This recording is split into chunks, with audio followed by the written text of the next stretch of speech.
Hello, everyone. I have some updated information. As you may know, I talked about the guy who was captive for 20 years. Um, Come to find out that his bio mom is still alive, and she's done the interview. So here we go. Please note that this content is for educational purposes and for adults only. Viewer discretion advised. More details available in the description box.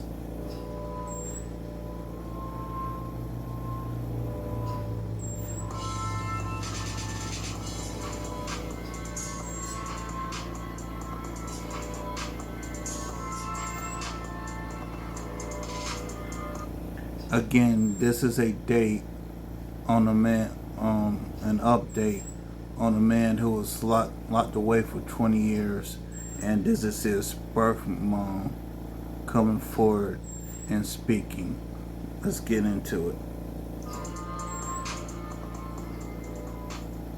Hello everyone and welcome back to another live stream with me, Desala K. This is Grizzly True Crime, and today we are back to catch up on all the updates in this devastating case of a man who was held captive for 20 years, like from age 11 to 31. He's 32 now, apparently, and I really hope that he's making a good recovery. This is terrible. This happened in Waterbury, Connecticut. Let me quickly just give you a summary. So the Waterbury captive case is how it's known in the media, right? It involves Kimberly Sullivan, a 56-year-old woman from Connecticut, accused of holding her 32-year-old stepson captive for 20 years. So that's what she's accused of. She's pleaded not guilty. So that's what's happened since we last spoke about this case. She's been in court again. Her attorney is fighting for her. Of course, he has to. He's a defense attorney, but well, he's really quite outspoken. He speaks to the media a lot as well and all of that.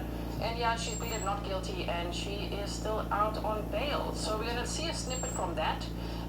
So let me just give you some more of this. The case came to light on February 17th of 2025 when the man, severely emaciated at 5'9" and 68 pounds, 5'9" and 68 pounds, intentionally set fire to his room, and I'm calling it like that, room, because it's like the tiniest little like storage room in the house. Yeah. When no one knew that he was locked up there for 20 years. So he set fire using a lighter that he had gotten from when his dad passed away in January last year. He used that lighter and hand sanitizer and like printer paper, and he decided, look man, I could die, but I need to get out of this. I really have to get out of this. And so that is what he did, and the fireman came. So we're going to see today an interview from the fireman who found him. Okay, so that is just a brief recap. That's what happened from February 17th of 2025, and then Kimberly Sullivan was arrested on March 12th of 2025, and then this case really hit the media, especially because then documents became available. So if you didn't see part 1 or 2, we've already done 2 live streams. This would be the 3rd one. On one of those live streams, we went through the entire probable cause affidavit, and it is so heartbreaking. It comes with the trigger warning, of course. But if you want all the details, it's there. Okay, I will link those episodes for you. You can also find them in the live stream section of my channel. So, now that I've talked a lot there, welcome to all my moderators. Thank you so much for everything you do. Welcome to all my patrons, members, subscribers, and any locals in chat. Thank you to all the locals who have been emailing me as well. I do have an exclusive email to share with you from somebody who knew the victim when he was still in school. The last time he was in school was in 4th grade. So, you know, thank you so much to everyone reaching out to me as well. Thank you to all of you for the emails.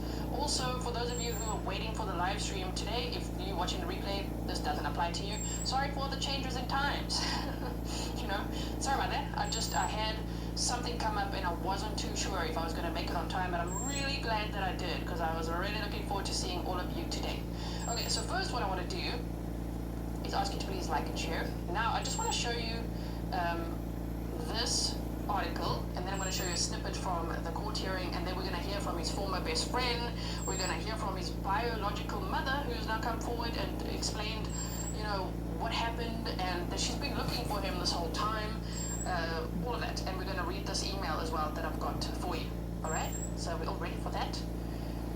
Okay, yes. So firstly, Kimberly Sullivan, oh my word, woman accused of holding stepson captive for 20 years pleads not guilty. So a Waterbury woman who's accused of locking her emaciated stepson in a room in their home and starving him for decades appeared in Waterbury Superior Court on Friday, where she entered a not guilty plea, and the judge ordered that she be under GPS monitoring. But it was very sad because the state wants her to be on house arrest. I mean, they would probably want her to just be in jail. If the victim was held captive for 20 years, yeah, her being free, even the victim, obviously the victim's asking himself that. Now, his name is floating around on Facebook, but to respect his privacy, I'm not saying his name because the police aren't, the court isn't, so just so that you know. Why I don't say his name or why I don't have a picture. We don't have that, okay, publicly. But the victim is asking the prosecutors and law enforcement, why is she out? Why is she have freedom when I was locked up for 20 years? And he fears for his life. That is so sad. Nom's journey from rock bottom. Whoa, thank you for being a member for 26 months. You said long time lurker here. Thanks for all your hard work, Gisela. Thank you so much.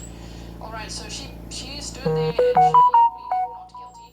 Judge Joseph Schwartz said he decided that GPS monitoring was appropriate given her mental health conditions and the lack of a permanent residence since she's living with her children. Listen, she can have a permanent residence. It's called jail, and then wait for the trial, and then prison. How about that? Right, the Pan Pepper said, and thank you, Gisela, for bringing us the info. This poor boy, I hope he gets the help and support he needs. Bear hugs to him and all. Thank you so much. If you guys didn't know, there's a GoFundMe, and it's linked in the description box if you want to check that out. There's been a lot of support for him, and it can never be enough, really, because, I mean, can you imagine the amount of education, therapy, just basic needs, just anything and everything. Yeah, he's going to need a Okay, lot. so this Lot of appearance came help. only after Sullivan made a brief court appearance on Wednesday morning that lasted only 50 seconds. After that court appearance, the state filed a motion to request a modification on the conditions of her release to include electronic monitoring with with house arrest or GPS monitoring. The victim is afraid. This victim lives in fear, said the prosecutor Donald Thurkildson.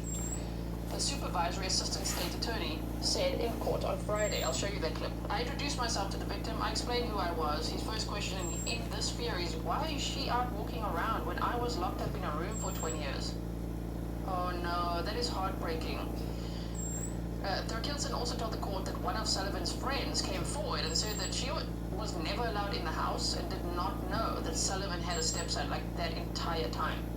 A friend of the defendant of 21 years has come forward and provided a written statement to the state, to the police, that in 21 years that she's known the defendant, she's never spoken of a stepson. She was shocked to learn that she had a stepson, and that friend was never allowed in the house, he said. Sullivan's attorneys filed an objection to the conditions. Sullivan's attorney, Ionis Kaloidis, said the conditions that were put in place initially were appropriate. My client has been complying with the conditions and has done what has been asked of her, he said, and it would send a dangerous message to change them. He said several threats have been made against his client, and he advised that she leave the state for her own safety. No. No. No. Don't Hell leave no. the state. Not a chance. Of this lady, people. She has appeared in court despite the difficulty in getting here. There are serious safety concerns for her. Putting her in a specific area where she cannot leave will only create additional safety concerns. There are numerous threats against her. Numerous people have made threats. They're posting them online. They're talking about not waiting to be able to see her out in public. She needs to be able to have freedom of movement. I think she should be in a segregated cell in jail, in my opinion. Maybe in solitary confinement. The allegations are arguably the most troubling I've seen during my tenure as a judge and show a really unthinkable amount of lack of empathy. Yeah. Yes, and the defense attorney is the whole time saying, well, these are just allegations and my client is innocent, he has to do that, but he's doing it to the max, like emphasizing it to the max. I think the physical state, the physical condition the victim was found in is bad enough. That tells you everything you need to know. 68 pounds. What was that again? Wait. At 5'9", so 68 pounds in kilograms is, I just had to check, because it sounds very hectic, 30.8 kilograms, okay? 30.8 kilograms. And 5'9", 1.75 meters. Sure, that's the evidence, you know? So to be like, she never did that. Anyway, he decided to order GPS monitoring but not house arrest. That's what the judge decided. After making his argument against changing the conditions, Sullivan's attorney asked about the next court date. Pens, well, this one we could probably write in pen actually, hey? April 22nd is the next court date. Police have not identified the victim to protect his privacy. That's why what I said earlier. They said he has a conservator and continues to receive treatment at a medical facility. Firefighters found him on the night of February 17th when they responded to the two-story colonial home at 2 Blake Street in Waterbury when they were dispatched to put out a fire. We've looked at this body cam. We've listened to the 911 call, and we've read the probable cause affidavit. I see Grizzly Cat is here. Grizzly Cat, thanks again for helping me find that document. And in fact, a copy is later. We got it later, guys, but we got the 911 call and the body cam and everything at the time there. So, firefighters said they found her stepson in the fetal position on the floor in the kitchen. At first, they thought he was a child. You'll hear the firefighter say he thought it was a 12 to 14-year-old boy. The victim, who is 32 years old. For American accent, 32 years old. If I say it in my South African accent, people think I'm saying 50. 32. And weighed only 68 pounds. Firefighters picked him up, they brought him outside, put him in an ambulance. What the man told the first responders shocked them. Police said when they held a news conference about the arrest of his stepmother. Now the rest, you should know, if you've been here with me following this case, right? So I'm not going to keep you too long with this. I want to show you other things. Laurie said, well, keep her safe in jail. Yeah, heavy grizzly snark. Was that heavy grizzly snark? I think that's where she's going to be the safest, you know? Have her own cell and a smock and just keep her safe there. Sandra, thank you so much for your sticker. All right, now I want to show you, but we already went over this, the friend of a Connecticut woman accused of imprisoning stepson says she never mentioned him for 21 years. So, here she is. She really likes her wing liner. I like wing liner. I've got it on too a little bit, but damn, she's got a unique way with that. So let's just listen. I'm not going to play the whole thing for you. I will link it for you because we have a lot to get through, and I don't want to keep you here forever, okay? You've got to get all the tea in minimal time, all right? Okay, so listen to this. Section 3813. No. 3814, Connecticut Journal Statute 5469 and 5469. Sorry, you guys know I watch everything on 1.5 or 2 times speeds. I've slowed it down to normal speed. Me, the relevant case law This is the prosecutor. gives this court the authority to modify the conditions of release at any time. I disagree with the defense. There has to be a change in circumstances, and the court always has authority. The state is renewing its request for EMS monitoring house arrest and the alternate GPS monitoring. The state's also requesting that if the defendant, if she has a passport, it be surrendered.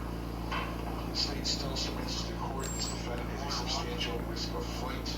She faces the rest of her life, a significant period of the rest of her life, incarcerated if she convicted of these charges. That makes it a significant incentive to flee this jurisdiction and to not appear in court.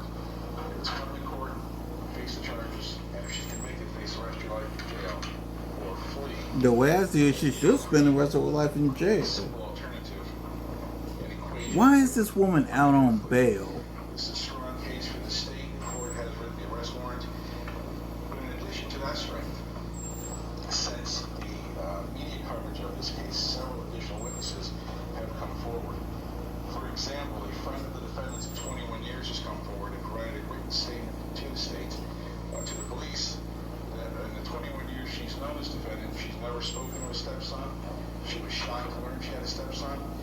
Sorry, I'm trying to find an actual breaking point here. This is the victim's biological mother sitting here.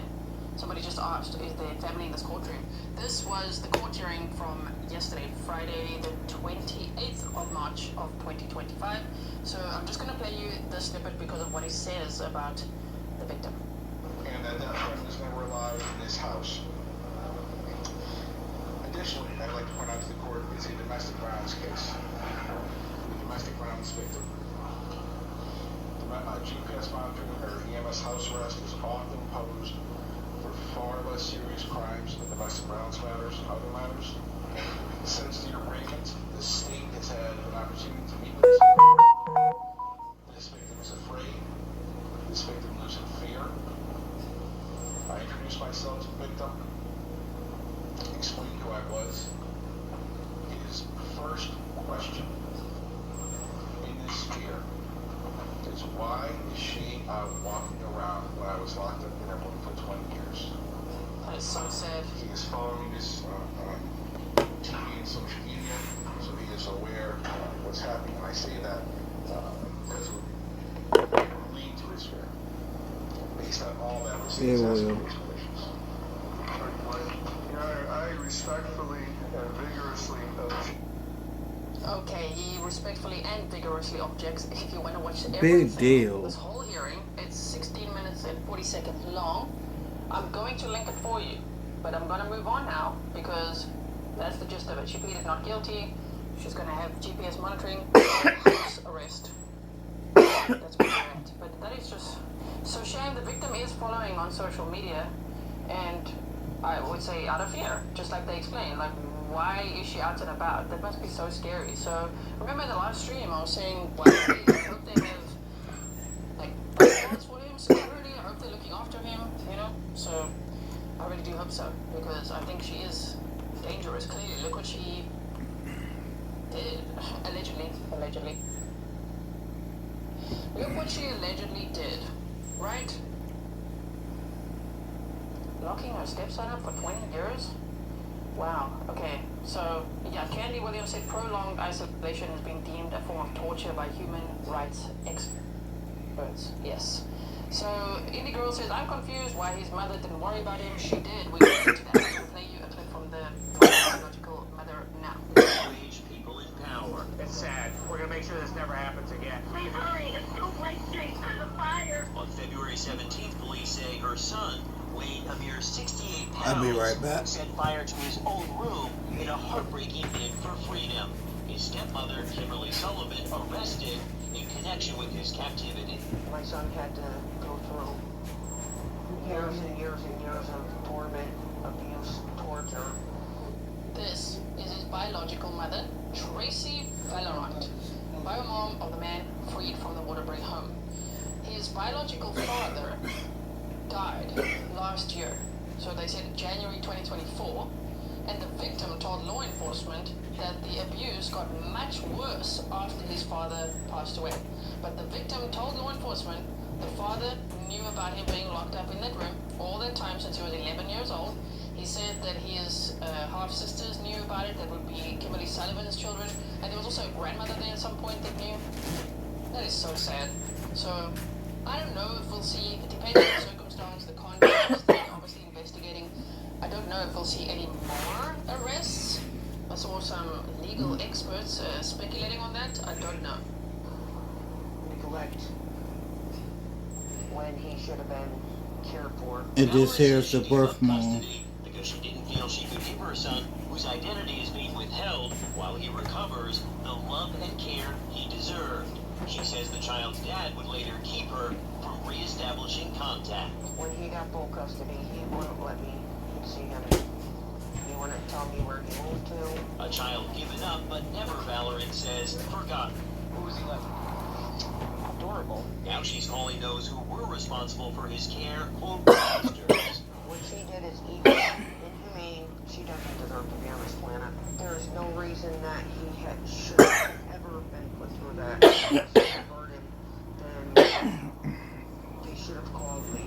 They should have called somebody. I am praying that there will be justice. Valorant says she will be in court when Sullivan, who is set free on bond, goes before a judge on Wednesday. So I could look her in the eye. And she feels strongly about what she says should be the ultimate outcome. She belongs in jail. Everybody is wondering, where's the family? Why didn't the family do anything? The family has been looking. She says her family looked, but found nothing. There's no social media on him. There's no pictures and yearbooks of him. I did not starve him. I did not lock him. I thought he was going to be safe with his father. As her biological son recovers, she hopes to get him a message. I am very proud of him. I love him. And I wish he set the fire sooner. He had... Shame. So, there's also former class classmates that looked for him. His former principal looked for him non-stop. Reported the house to DCF. Just nothing was done. That former principal. Yeah, nothing was I've done. linked the full 19-minute interview in the description box for you. What we're watching for is the former principal of this school. Was very concerned about him and made multiple reports. We watched a clip of his, and since then the full interview was published, so I would really recommend checking it out. I'm not going to play the whole one here because we've got lots to do today. As I say, I've still got to read you this email, but it's not just his bio mother that couldn't find him, or his half sister, former classmates couldn't, the principal couldn't, everybody's looking for him, and it was as if he just vanished. But how scary to think he was actually locked in a room for 20 years. That's what he told police, right? Has such a long recovery ahead of him. I will always be there for him. If he wants me to be in his life, I will do that in a heartbeat. Shame. I do hope that they can reconnect, you know, at some point. She last saw him when he was 6 months old, right? Okay, so I'm going to play the firefighter one for you as well, but I just want to quickly see. There's a few clips that I actually want to show you. Let me show you the firefighter one first. So this was the fireman who, it says firefighter describes finding man who says he was held captive for 20 years. Okay? So that was a clip of the bio mom. There's more clips of her. I'm going to play another one later as well. But in the meantime, let's see what this firefighter had to say. Structure fire coming in, and came in. We got ready, and we take great pride in our response time here in Waterbury. And in 49 seconds, actually, we were on the road rolling. We arrived on scene about 2.5 minutes after dispatch to a 2.5-story wood frame building. Front door was open. We walked in. I saw the mother and at the time what I thought was a child in the kitchen. He was in the fetal position in the kitchen, and my mom was, I asked, her, what's wrong with them? She said, the fire. I said, where's the fire? And she said, it's upstairs. I ordered her out of the building, and at that time, I had to tell her multiple times to leave. And by the way, the victim told the police, this is based on the probable cause affidavit that we read, which is very detailed, and I'd recommend you checking out if you didn't see that. He said that he collapsed at the top of the stairs, but then the stepmother was shouting at him to wash his face and to get downstairs, and then he got up and he got downstairs, and then he collapsed on the floor again. But he decided this time he's not getting up because he needed the firefighters to come and get him. He didn't want to walk outside or have any risk of going with the stepmother. He's like, staying on the ground. So he was on the ground in fetal position in the home. And we watched that body cam where she's holding a dog and she's worried about the cats. And then they're like, but is your stepson in there? She's like, oh, yeah, he's in there. So, shit. Got her outside. Truck 1 showed up. I talked to Lieutenant Wall, rather. And said, there's a victim in the kitchen. My guys were stretching a line to the second floor. I joined my guys at the second floor, masked up, and we made an offensive attack to the fire.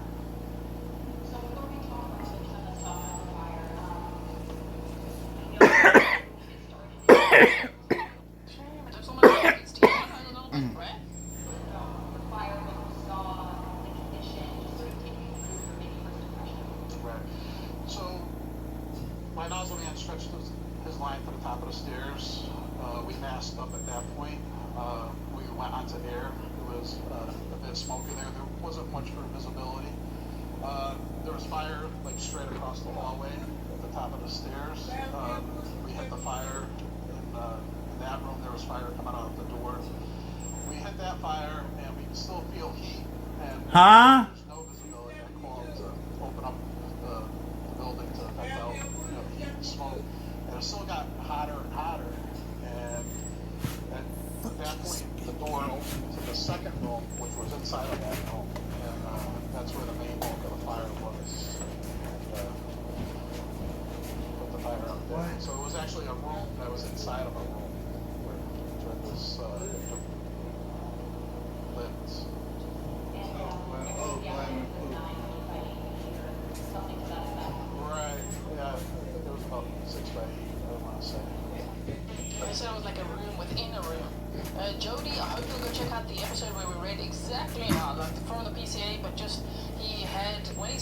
passed away, his stepmom gave him some of his father's clothing, and in one of the pockets was a lighter. So he kept that, and then he used the lighter, hand sanitizer, and printer paper, and started a fire. And he got that going, and he told police, they were quoting him in this PCA, that he knew that he had to let it get bad enough that the firemen would have to be called out. So that is what he did. So then moving on to, you talk about that bottom floor and crawl under the wall. Feel free to just tell me maybe your reaction was. I know you said the daughter was a child. Just try to take me through your thought process while this rescue was happening, this fire rescue was happening. Right. Well, things happened very fast. So we were on scene within 2.5 minutes. So a lot's going through your head. You're looking at your MDT. You're getting notes. You're looking at where your nearest hydrant is. Ready to engine 8. At the hydrant on Highland Avenue. We came in, found the victim, radioed out, for EMS that we have, a fire victim. And things happened pretty fast. It was more of a room and content fire. It wasn't really that big of a fire. We had a positive outcome. Did you able to speak to the I did not. No. I just have to interrupt here and there. It just is what it is, okay?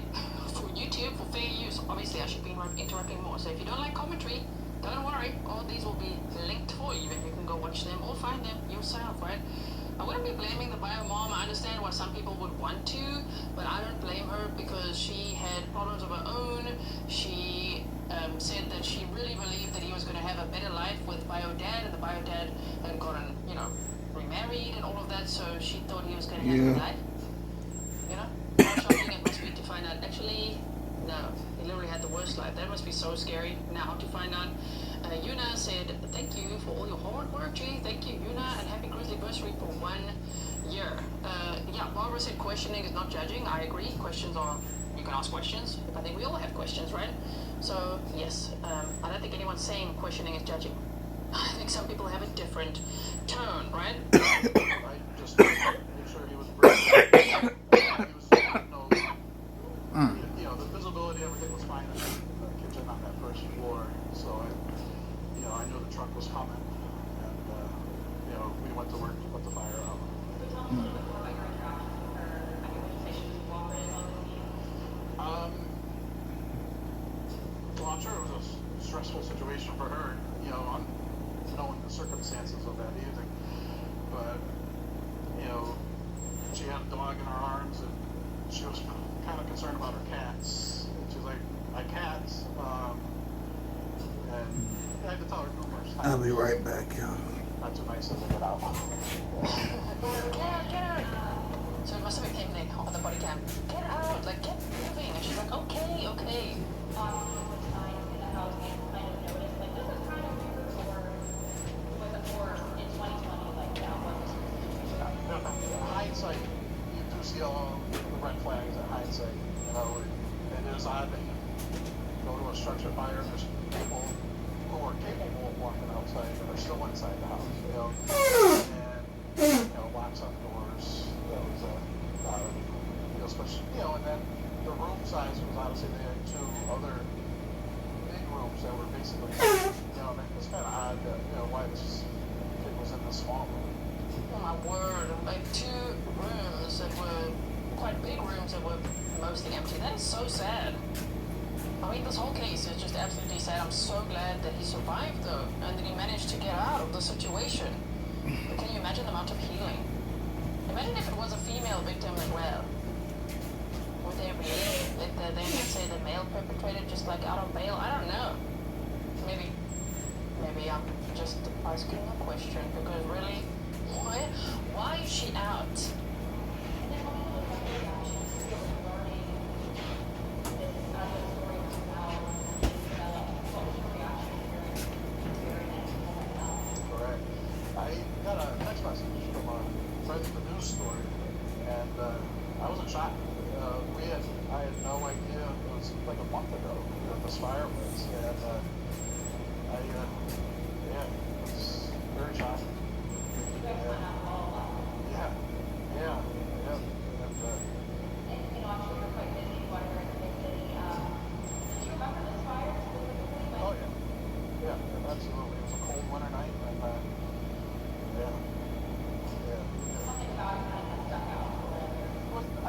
remember most of your fires that you go to, and that one, yeah, definitely, yes, definitely stood out.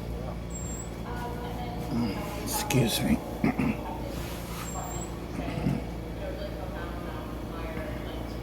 I hope y'all can hear it.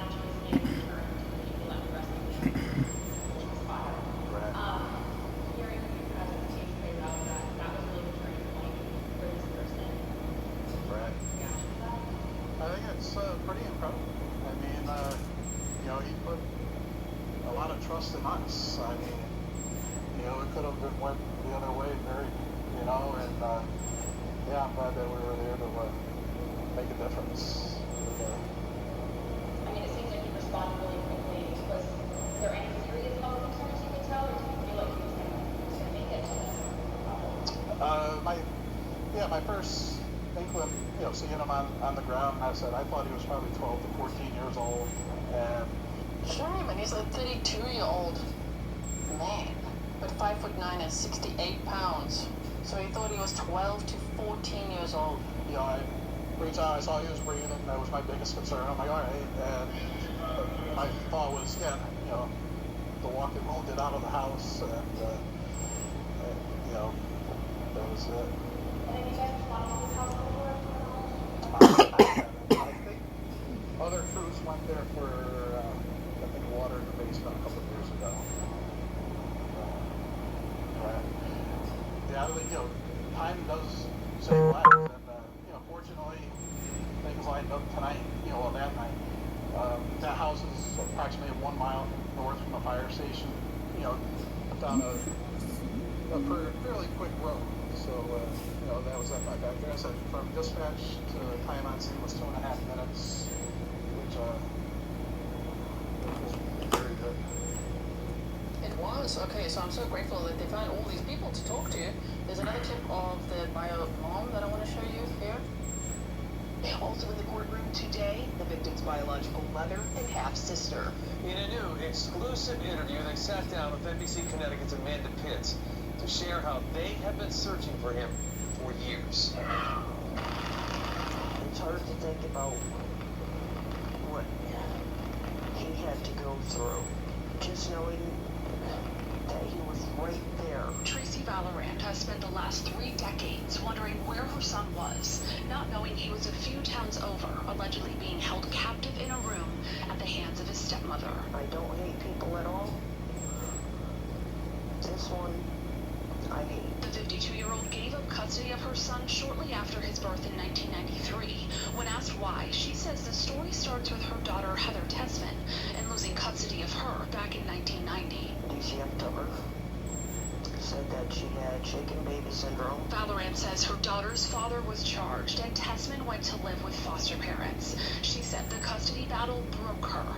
Around this time is when she met her son's father, Craig Sullivan. I ended up trying to kill myself because I knew I wasn't getting her back.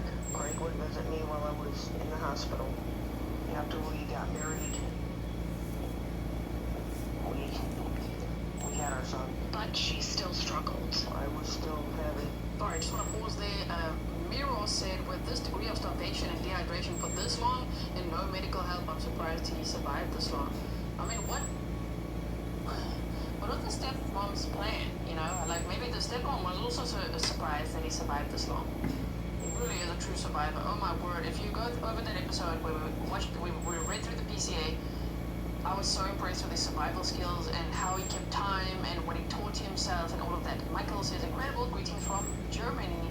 Julia, will go to Ivan to you, Michael. Thank you so much. Issues coping. Things didn't work out between the two of us. And I was thinking that I was giving my son a better chance at a full life.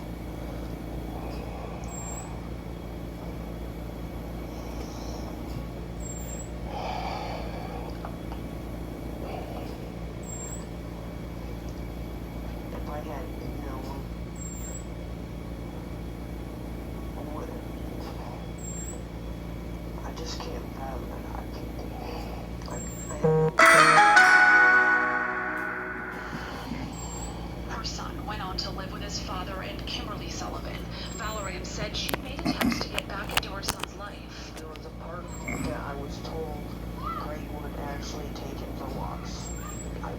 there and be there for hours, just trying to see if I see him. Never seen him. When he turned 18, did you try more? Absolutely. High school yearbooks. I know I started there. Nothing in Waterbury, nothing in Woken. And as I say, the friends, the former classmates, the former principal, everybody was looking for him. They couldn't find him, and even though people were like, dude, go to where he lives. They moved house. And I don't know how far from where to where, but they apparently moved house, and people were looking for them. And I mean, he was hidden in a basically a room inside a room. And even when DCF came, when anyone came, even friends, Kimberly Sullivan's best friend of like 21 years didn't know that she had a stepson. People that worked with Kimberly didn't know. Someone had also emailed me that said that they had worked with her, that Kimberly Sullivan, the defendant, was horrible, but never spoke about a stepson. Bragged about her daughters, never spoke about a stepson. So it was as if he vanished. I didn't have any reason to worry because as far as I knew, he was with his parents, living his life. His life, according to him, was spent in seclusion. What were they doing? Were they waiting for him to actually die? What were they going to do then? Going forward, Valerie and Tessman say they plan to be at every court appearance of Sullivan's. I'm going to be there for my son. I'm going to be there for my brother. And stare daggers through his skull. As for the son and brother they haven't yet met, they hope to someday. He's in a very delicate stage right now. So if he reaches out, absolutely. But it's not about us. It's about him and his recovery. He's waiting on that call. Yeah. You can just hear the heartbreak and anger. Shame. And as I say, I can see there's a lot of differing opinions here. We love differing opinions. Just don't fight with each other. There's a couple of people fighting with each other. Don't do that. Obviously, we all have questions, and we all feel very upset about this case because how could this happen? How could someone be in this situation for 20 years, right? And then, I mean, some people take it as far as saying, why didn't he just leave? Yeah, that's not how abuse and coercive control works. And I mean, he told police that he'd been locked in his room since he was 3 years old. The abuse actually started when he was 3, which is around the time that Kimberly Sullivan entered the picture. Around when she got married to the dad, right? Parental alienation is also huge. That's a huge struggle. And the dad prevented the bio mom from seeing him and being like, probably shaming her for whatever she was going through and saying, I've got this. But really, it seemed like not. The I've got this is like the terrible abuse. Isn't that so bad? Sherry, welcome. Okay, so we've looked at quite a few clips already. The court clip, we've looked at her pleading not guilty, being on GPS monitoring but not house arrest. We've seen some clips from the bio mom and half-sister as well, the fireman. Now I want to quickly read you this email that I received that I got permission to share with you as well. I keep all my sources anonymous, as I've told you. So thank you to everyone who's emailed me information. This says, I went to school with the victim. A lot of people dislike the principal's facial expressions during the interview he did. I can't imagine how he feels after all he did to try and get this kid help. So we watched a clip of that. I've linked the full 19-minute interview in the description box, okay? And I would really recommend, that'll be your homework. Sometimes you get assigned homework over here, okay? Your homework is to watch that full interview because the little snippet we saw was really just 3 minutes. The 19-minute interview that was published after that stream is just so insightful, just to see that people really did try, right?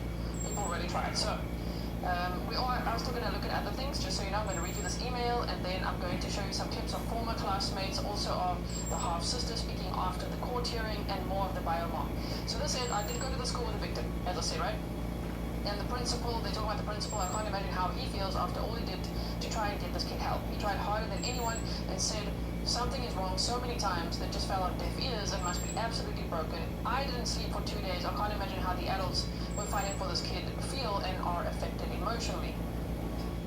The principal was the best ever, and all former students are all quick to defend him, including myself. He continues to work with kids in his retirement and really never stopped thinking about this kid and wondering, like many of us children, I associated his excitement with my own emotions of excitement. Oh, this kid is alive. Shock. At the moment I saw the first article on Facebook, I dropped everything, I ran and called my mother screaming. They found, and then they said kid's name because they also don't want to share their name, right? So they found him, they said, okay? They found. I don't know where I heard this rumor, but I truly believed that the stepmom buried him in the basement. And the principal also said, this is going to be on Dateline sometime. They all thought he was dead. They thought he just vanished. They looked at the stepmother with the side eye, and they're like, oh my word. There was a rumor going around that he was buried in the basement. To some kids, he became a modern urban legend. No trace of him. I myself and a few others always Googled and tried looking for this person digitally, and as years went on, in modern technology times, it became more and more disheartening to not see anything, and to wonder if we would ever know where he was. Everybody was wondering, oh my word. I've still got a little more to read. Dawn, welcome. Alright, so then it says, watching Mr. Pennoni, which is the principal, during the interview, I couldn't help but wonder if he ever heard that rumor and thought, what if that originated, what if it originated from the sisters? What if that could be true? Because there was rumor that originated from the sisters, the half-sisters who lived in the home. Thankfully, it's not. Obviously, he would have told kids the same thing that my mom told me. He's being homeschooled. Those kids do activities together. They have to take tests. Someone has to be able to watch out for him. It's not until now that we children at the time know that he could not locate him. The monster lied numerous times when he looked, when the principal looked. See, that's the other part. The step monster, the defendant in this case, lied a lot to everyone. So anyone that was asking, anyone that called, DCF that called, no, he's fine, you know. We've seen many cases like that as well. And the police just didn't think it was a red flag. The stepmom lied about so much. Now this is interesting. They said now as adults reconnecting with many classmates, processing this together, many memories end with a mutual pause and wait. She lied about that. One example was, in the arrest papers, he stated that peanut butter was one of the few sandwiches that he was given. I remember when she told the school that he was only to eat what was in his lunchbox. He was not to be given food due to his allergies, such as lactose, nuts, and chocolate. So she told the school that he has a nut allergy, but yet the victim says he was getting these peanut butter sandwiches. So clearly, if that's all he got and he ate that, he doesn't have a nut allergy. But imagine if she even believed he had one and was giving him what he's allergic to. You know what I mean? Donna said so many kids fall through the cracks of CPS. Yeah, that's also what that former principal said. That's why you guys got to watch that. That's your homework. It's in the description box for later. Thank you for your sticker. Because he's just like, he said there's just been so many failures from CPS. And he said, we called, and we called, and we called. We raised the flag. We did everything we could, and just no one would listen. I'm so sorry. I'm so sorry, Redondo Beach. So then they said at that point the lunch aides became a bit stricter with us sharing. No one was to give him food, and they give him food only they could, which they did, as well as teachers and the nurse. And adult always made sure that he had something. We now think that allergies were made up as an excuse to stop him from being given food. There was an incident after where his lunchbox was opened, and it was filthy, but empty, including a thermos. I believe it was one of the final few incidents where they at school tried so frequently to investigate and get DCF involved, which was useless. The stepmother said, just, okay, I don't want to deal with these people, they know too much. Basically. That is what we have. I just want to see if there's something here. They said they once went to the home with another person and no one answered the door. There was no response, and it's haunting to know now that he was there, and I wonder if he heard them. Shame. Oh goodness. Okay, so we've got that one. Now, we looked at the fireman. There was also this where they said that DCF's records are expunged every 5 years or something like that. So they said there are no records. But then this article came out recently. As you can see, there's been a lot of updates since we last spoke about this case. And they said that Waterbury, Connecticut, the Department of Children and Families says that it has found records concerning Kimberly Sullivan and her stepson, who she allegedly held captive for over 20 years. The stepson told police that he met with DCF twice in the 4th grade before his mother pulled him out of school because they kept contacting the department. At the time, he told police that Sullivan instructed him to tell DCF that everything was fine. See, she even had the victim say, I'm fine, otherwise he would face severe punishment. That was back in 2005. Waterbury police also said that they made a visit to the Blake Street home that year because DCF wanted a welfare check. Earlier in March, the department said it no longer had records of any interactions with Sullivan or her family because state law did not require them to keep records of unsubstantiated claims. How do they feel now about that, huh? Unsubstantiated claims. No, those were real, really should have been looked into. But on Friday, DCF says they spent 2 weeks searching the archives and did find records related to the case.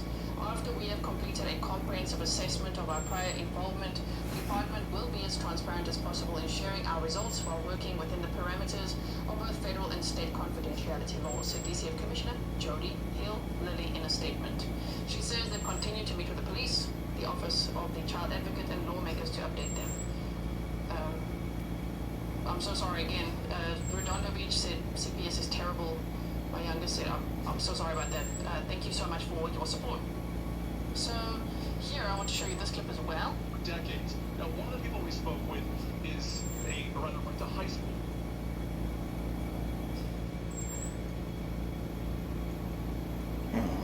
What's going on? No sound. No sound now.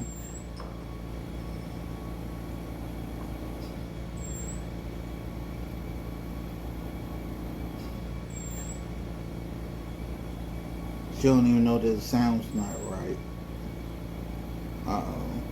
Dead or There we See, you go. can't hear the sound. Kimberly Sullivan, who Let's try that again. is accused of allegedly imprisoning her stepson inside this house for decades. Now, one of the people we spoke with is went to high school with Kimberly Sullivan. The other worked with her as recently as a few. So these are people talking about Kimberly Sullivan. What was she like? Because that's important as well, right? Years ago, but both of them described her as argumentative and combative. Kimberly, she wasn't well liked. She was constantly lying, argumentative with other people. Lee Wassel says he worked. So translation, the stepmom was a BICTA. Kimberly Sullivan from 2019 through 2021 at a retail store inside the West Farms Mall. He says she didn't get along with most of her coworkers, but complained to them about being in debt or having to take care of her husband. Her husband was handicapped, was in a wheelchair, and how she hated when her shift was over, how she had to go home to take care of him. Her husband, Craig Sullivan, died last year. Wassel says she did talk positively about her two daughters. Did she ever talk about her stepson? Never mentioned him at all. Never mentioned him. Damn. News of her arrest broke last week. I was very shocked, but then I was not surprised because of the way she was, the way she acted, and the way she lived. When all of this came about, none of us were really surprised. Jeffrey Guglielmo said, When all this came about, none of us were really surprised. She doesn't sound like she was nice anywhere she went. It's not like people are saying, she was such a nice lady, I can't believe this. I haven't heard anyone say that. he went to Wilby High School in Waterbury with Sullivan. He also said back then she was very argumentative with her classmates and teachers. I mean, but we didn't think she was this dark. I mean, but she, because that's really, you gotta be a real horrible person to do that to somebody. Lee Wassel also mentioned that he actually saw Kimberly Sullivan about a month ago. He says that she approached him at a Dunkin' at the West Farms Mall. Everything was okay and fine, and that she now worked at a different store at the mall. Well, Wassel looked back on his Dunkin' app. He says that run-in happened either February 19th or 20th, which would mean that this incident with Kimberly Sullivan happened just days after her stepson allegedly lit the house on fire to try to gain his freedom, but several weeks before her arrest. Damn, okay. Sorry to pause him like that. Hold on. Hold on 1 second. Anonymous, nice to see you. Thank you for being a member for 23 months. You said, devastating reminder that evil is real and lurks in the shadows. We must all be the light. Yeah, let's be the lighthouse. Trust your gut to speak up for others and demand justice. Yes, see something, say something. Anne said homeschooling should require a doctor's visit every 6 months. They also said back then, because remember he was locked up for 20 years. So back then, that was a lot more, the rules were a lot more relaxed as to homeschooling. That former principal said that parents would just say, oh, okay, now I'm just going to homeschool my kids. And I was like, okay, there wasn't as much procedure as there is now. Okay, so now I want to show you this one of the half-sister speaking after the court hearing.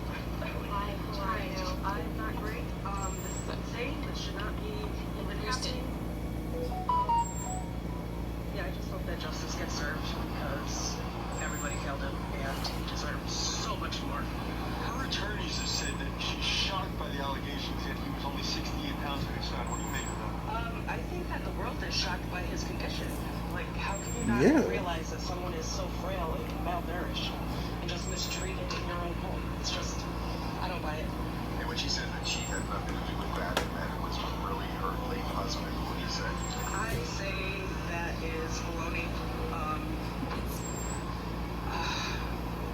It ramped up after he died, so there's no way that she had no idea what was going on.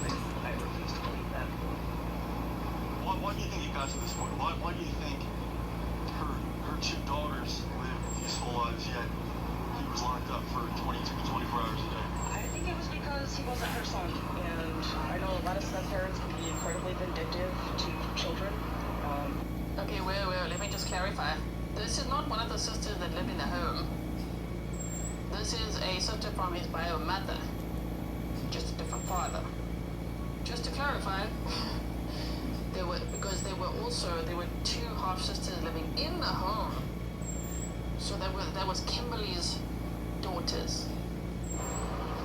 It's not right, and it's awful. Sorry, Kimberly's daughters and his bio dad's daughters.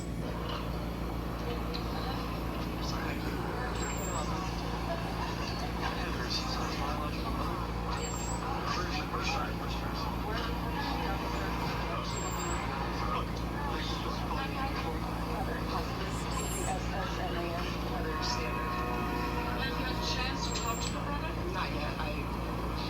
That's what I want, but it's not up to me. What's the latest that you've heard? Have you seen improvement?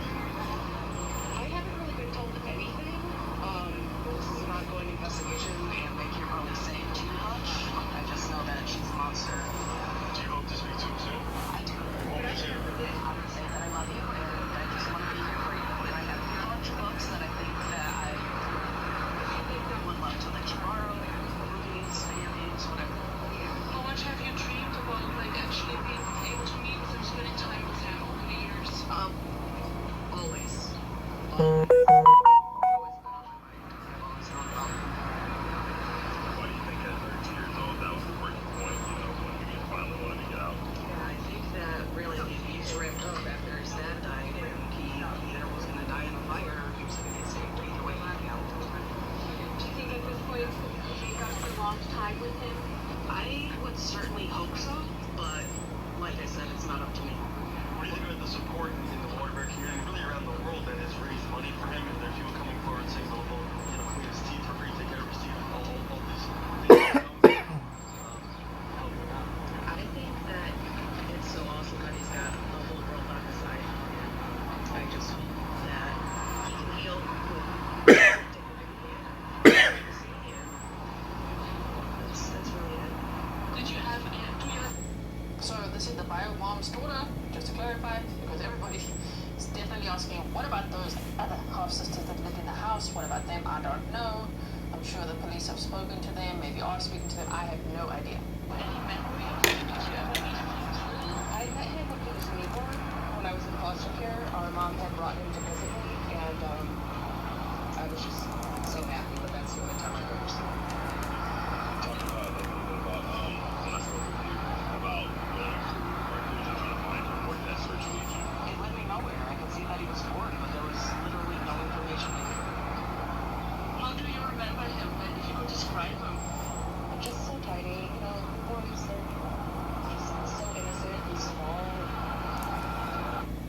And she did say she saw him as a newborn, so the reporter being like, and what was he like? He was a newborn? There's been a lot of talk about the two sisters that were living in the home as well. Do you think they should be charged when they were living with them all those years? Yeah, at least with aiding and abetting, I'm pretty sure that's a crime. Who do you think is accountable here? You know, Disney have made multiple visits to the principal, and nothing came out of that. I ultimately think that Kimberly's responsible, just because, you know, she did go to the authorities and say that DCF was harassing her family because this child was starving and eating out the garbage, and then he was just pulled out of school and never seen again. What do you make of her attorney and the defense that she's putting out, that he did have time to go outside and he went out to take out the garbage, and it's essentially downplaying the situation. What do you make of that defense? I think that it's going to be really hard to stand behind that, just because, you know, these Macy don't get like that because we're on a hunger strike for a week. You know, this is lifelong abuse, and she's actually sick. Kylie? Could you say your name one more time, please? Yep, Heather Testament T. I'm just going to pause it there. Sussex Sandra said this is a 2025 version of Cinderella. It's so terrible. Oh my goodness. He's 32 now. 32, you guys.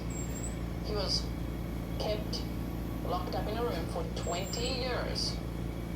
Sure, and it's just unbelievable. Okay, let me see. I've just got one or two more things to show you, of course. Here's the bio mom outside the court after the hearing that Kimberly Sullivan recently had. As biological mom, I'm sort of asking this question, but do you feel responsible at all? I did not serve him. I did not charge him. I thought he was going to be with his father during the state. This turned out to be the case. How shocked were you when you heard about the abuse when you had someone over the years? I was heartbroken, angry. There's so many emotions. You don't think this happening to anybody, let alone your own child. Tracy, where did you think he was all these years? Honestly, I don't know. I don't know. And I was not expecting him being locked in a room. Were you looking for him? Yes. How did you find out? My sister had called, and she had seen the rescue on TV. What did you know about Kimberly Sullivan before this happened? Nothing. Absolutely nothing. When you heard that he actually laid a fire in order to escape, risking his own life, like, I mean, for a mom's heart, it must be so terrible. It was terrible, but I am proud of him for doing that. It took a lot of strength and courage to do what he did. And I'm very proud of him. What was it like seeing her in court today? Disgusting. It's just disgusting that she's allowed to be on the streets right now. Alright, Meep said he's too old for CPS. Now that's the other thing. He was 11 years old when he said he was locked up in that room, and they'd moved house before that. So they were in one house, moved to another, then he was locked in that room, right? So let's speculate then that Kimberly Sullivan would have to get away with that for 7 years or so, and then after that as an adult. So like CPS couldn't intervene then or help or anything, and nobody knew where he was. So, sure, it's really going to be What do you want to have other Yes. So the two daughters also knew that he was there. They didn't say anything. They're complicit. Even the daughter's boyfriend that knew he was there. They all need to be charged. Was there someone's grandma there, like your mother or his mother? Both my parents are passed. What do you Tell us think? about his spot. Craig. All the years ago, you read him out. Well, I never knew him as being evil. He told the police that once Craig had passed away, it actually worsened. Do you believe that to be true? I do believe that to be true. And as a matter of fact, if they're saying that, if my son said that it started when he was around 3, that would be about the time that those two met. Have you been able to talk to him? No, not yet. What would you say if you saw him? I love him. I love him. When was the last time I saw him? 6 months, he was 6 months old. Over the years, did you try to locate him, or what did you do? What did you do in order to locate him? Well, we tried doing searches, my daughter and myself. I went through high school yearbooks. There was nothing there. Even if we were to type his name in on any search engine, we're not going to find anything. Did you suspect that he was with Craig, actually? Or did you contact Craig and find Well, when he turned 8, She's referring to Craig, the biological father who died last year in January. I figured he'd be out in college or getting a job or doing something, people do. Were people calling Craig and Kimberly saying, where is he? I don't know. They wouldn't even tell me where they moved to after they got together and moved. I mean, Craig's old brother hired a private detective because he was suspicious, Well, we already know how DCF turned out for him. They failed him. Absolutely. Would be your Friday? I will try my best to be. But I'm going to be here to watch everything for myself. Do you have any chance right now to get any update about your son's condition, how he's doing, where he is, when you might be able to meet him? I don't know where he is. When he's healthier, if he's stronger, if he wants a relationship with me, I am right here. I'm not going anywhere. You didn't know where he was? Did you think he was alive at all? Of course. She's like stunned by the question. What? Of course. So, I mean, when the victim was around 3 years old, he says the abuse started from the stepmother, right? And he was locked in his room at this other house from when he was 11 years old. Sure. So to think, if the stepmother, I'm speculating, had so much, I don't know what, anger, hatred, resentment, who knows what towards the child, once he turned 18, it went on for 14 more years. And who knows how long he would have survived. It's incredible how long he did survive. And he decided, you know what, since his dad died, and he got that lighter from his dad's pocket, from clothing that the stepmother gave to him, from the dad. Yeah, he kept that and came up with a plan, which is quite incredible, given the condition he was in. Just everything about it is like, so to set that fire, wow. Now there is also, here's it says best friend of Waterbury victim held captive, searched years for him. So check this one out. There's former classmates that remember him as well, some of them that have emailed as well. A man allegedly held captive for decades is speaking out to News 8 about their time in school together. Police believe the 32-year-old victim was abused by his stepmother since he was 3 years old. News 8's Jane Chaco live outside their home in Waterbury with more. Jane. Matthew Stanko says he quickly became best friends with the victim. They went to baseball games together, paired up during class activities. He says he searched years for him, never knowing what happened to his friend until now. Searched MySpace, I searched social media, I searched, anywhere I can to see if maybe there's some type of, digital footprint of him. Matthew Stanko says his family moved around a lot when he was young, and it was hard to make friends. He says he instantly connected with another boy in second grade. Me and him would sit in class, and what we would do is we would break crayons in half, and we would throw them at each other. And the teacher got so really upset about it that she ended up having to separate us. Stanko showed us pictures. That's the smile I remember, that side smile. Explaining how they were inseparable at the former Barnard Elementary. So he went to school until 4th grade, and because the principal, teachers, everyone was calling CPS on the home, Kimberly Sullivan decided to take him out of school, and they moved, and he was never seen again. Elementary school. Even when Stanko went to a different school the next year, the two talked at the fence at the playground almost every day. One day he just never came back to the fence, never spoke to me. That's when Stanko believes the victim stopped coming to school. Court documents detail how his stepmother, Kimberly Sullivan, pulled him out of school after the Department of Children and Families was contacted about the victim's behavior. Since then, the victim says he was locked in a room at their Blake Street home, sometimes 24 hours a day. He was barely fed or given water. Police say he set fire to his home to escape. They did notice a slide lock on the exterior of the door. Deputy Chief Bob Stalker responded to the home the night of the fire. He says the fire was contained quickly. He didn't know until afterwards about the real danger the victim faced. The captain on engine 11 put it very well. He said that this individual had faith that we were going to come for him and rescue him. I wish that I... Shame. And when we read through that PCA, it said that the only time he remembered going to a Halloween party was around that age of, I think he said around 11, and he dressed up as a fireman.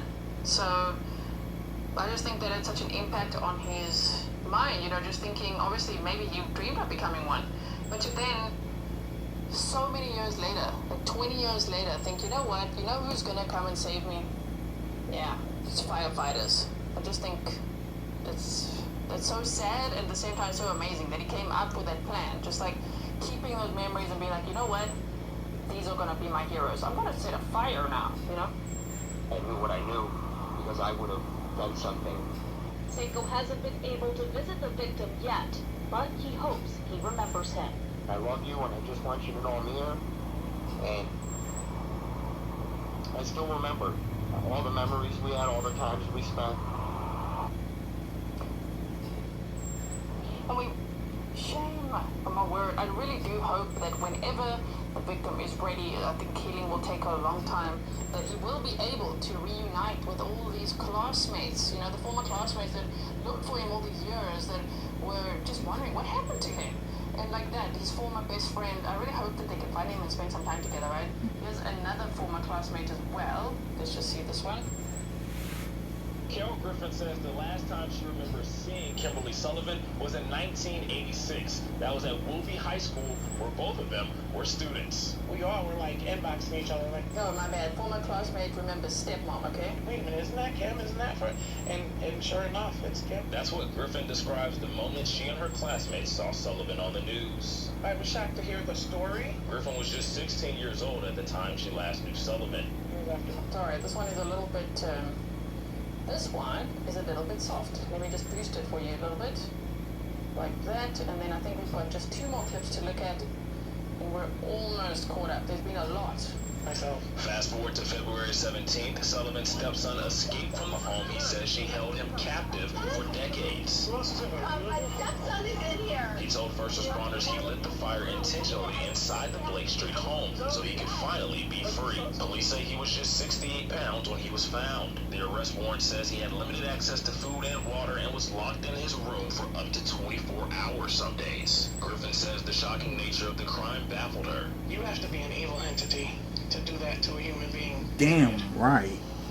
How do you, especially Evil your has stepchild that you've been fucked. entrusted with. As Griffin continues to follow the case of her former classmate, she hopes that the best can come from such a terrifying situation. He's brave for setting that room on fire because he didn't know what the outcome was going to be. He just hoped that it came as it did, and I'm glad it did for him. I hope he makes a full recovery. Sullivan is currently out on a $300,000 bond, and she... We all hope so. I really hope he makes a full recovery, even though I'm sure it's going to be incredibly difficult. We're all rooting for him. I want to show you this clip from the police chief. Good evening tonight. Wait, let's also boost this one for you. So many things to show you, my word. And you guys have been sending me all of this. I really appreciate it. Okay. In exclusive, the Waterbury police chief in his first sit-down interview providing some new information about the condition of the man police say was held captive by his stepmother in a tiny locked room for decades. It's a story that continues to dominate headlines locally and nationally. Catherine Hauser, you spoke with the chief earlier today. Tell us about it. Yeah, Dennis, I did. Chief Fernando Spagnolo says that this case is striking to the core. He also told us about how the victim is doing right now. And the chief described what he saw when he walked through that house of horrors. We're all awake now, right? I just want to see where they showed this detective. There we go. The community that I've witnessed in 32 plus years of this is one of the worst treatments of community that I've witnessed in 32 plus years of law enforcement work. And to think that it was allegedly committed by a guardian, the stepmother, someone that was responsible for the care of a minor, is really hard to get your head around. Waterbury Police Chief Fernando Spagnolo, in his first sit-down interview, shared... Excuse me, because the music is a problem. The music is a problem. Almost a story here. Now, I'm going to link this for you, then you can go and check it out, because otherwise my whole stream could be pulled down because of copyright, because of the music that they have going. So sorry about that. I would like you to see it though, so that will be also part of your homework. I see there's a lot of people that are being very, very judgmental today, especially against the bio mom. Please watch part 1 and 2, and then come back and let me know what you think. Because make sure you study the case first, right? Because it's so easy to just be blaming and pointing fingers and all that, but I don't think it's helpful at this point. You know what I mean? So okay, I think that's actually it. I think we actually made our way through all the clips. Wait, there was one more. The medical expert, what he had said. Are we ready to watch this one? Wait, let's just boost it as well for you. All these sounds are so soft here for us. My word. Okay, here we go. Waterbury man says access to food and water were limited his entire life. And hello? He also had limited social interaction. Now, as a 32-year-old man, medical professionals are wondering what kind of toll this could have had on a human being. When Dr. Saud Anwar heard about this case, he says he immediately thought about the victim's health. It's a miracle that he's alive. The fact that he was, his weight is so low, the amount of impact that he's had, it's a miracle that he's alive. Police said the man weighed less than 70 pounds when he was rescued. My stepson is in here. His body mass index is close to 15. It should be minimum 20. 22, 23, 24 would be a healthy person. So he needs to be at least another 60, 70 pounds more. So he's half of what he should be. Anwar feels the man's health is at a point of no Shame. Half of what he should be. 68 pounds, 30.8 kilograms at 32 years old. no return. The entire body's adjusting to the lack of enough resources, nutrition. In some cases, it's irreversible damage. Licensed clinical social worker Phyllis DeJoya says the same could also be said for the man's psychological health. This child, unfortunately, was set up for every kind of delay. He had This lady actually makes some really good points, because people were like, why did he just leave? Which, I don't even know why people ask that. Really? Really? Why didn't he just leave? Wow, what a question. But, I mean, she explains very well that what his normal was. had said that he remembered being locked in his bedroom as early as 3 years old. The development of a sense of emotional safety and security would have been damaged at that very early age. I asked DeJoya why the man may not have attempted to escape sooner. The stability of all he has ever known is abuse. There's only one way that would be threatened, and that would more than likely be his own life. There must have been some threat much bigger than his perpetual state of survival. And that's what he said he was so afraid of, is the punishment if he did, because once he broke out of the room, before they added more locks to the outside of the room and literally locked him in there to a point where he couldn't get out. He had actually broken out once before, and he ran to the kitchen and he got some food. That was his priority, not just like run away, because also how does he know what the outside world is like? How does he know what people will be like? And he described that he was so fearful, and he just went to go and get food, and his stepmother came and slapped him through the face, put him back in that room, and the punishment got worse. He got less water, less food, more neglect, you know, things taken away from him. So yeah, the fear factor, this abuse, the coercive control, especially, he said it started around the age of 3. And then she locked him in that room when he was 11. That's, as this lady just explained, that's just normal. terrible. So for people to think that at 32 years old and 68 pounds, And let's we're just almost think like a done. normal person, be like, how can I get out of this? And we just like run away. It just doesn't work like that.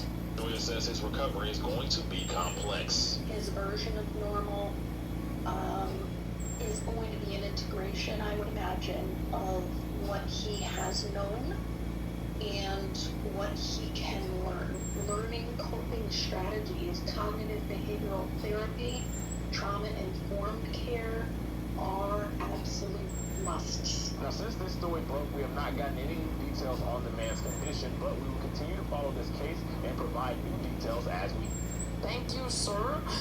So will we. I'm gonna keep a close eye on this case as well and see what happens here. And keep an eye on yeah, April 22nd is they say is when she's next in court. She being Kimberly Sullivan, 56 years old. We had looked at. I know the state said she could spend the rest of her life, or majority of the rest of her life, in prison if convicted. She needs to. We looked at a sentence of about 20 years is what she would be facing. So I guess that's also why they say that.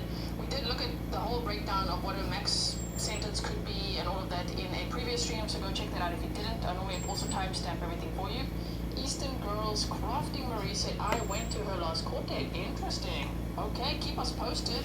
I hope you'll go to the trial and you can be our courtroom inside and tell us what's going on there. LL said, thank goodness for that radio. I know, right? He had a radio that wasn't in his room, it was outside the room, and he was listening to that. And that's how he kept track of time. He also had a dictionary, and he taught himself just everything he possibly could, and he got 4 books per year, apparently. L, thank you so much. Also, somebody earlier said something that I missed. What was it? Somebody, oh yeah, it was also you. Eastern Girls, California, Crafting Marie said she worked at J.C. Penney for years, and as I say, people are emailing me, people that worked with her, so thank you so much for the information. I'm gathering nobody liked her. They're like, she was horrible, she lied a lot, she was annoying, all of that, right? So, yeah. Let's continue to follow this case, see what happens next. I hope that he is doing okay, he being the victim. There's 32 years old. They said he's got a conservator, and he has got a GoFundMe, which is in the description box. And they've raised, I think the last time I checked, they said it was around $200,000 for him. Oh, whoa.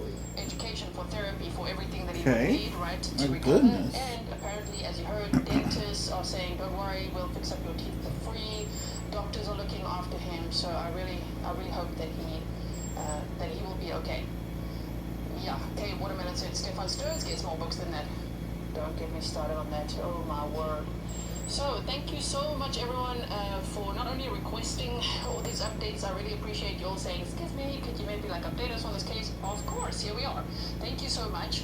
And sending this victim and his bio mom, the mom's daughter, and everybody who cares about him, the classmates, everyone, sending them lots of love. And I will definitely see you again probably tomorrow. I'll see you very soon. Make sure you are subscribed, notifications on. If you want reliable We're done here. notifications.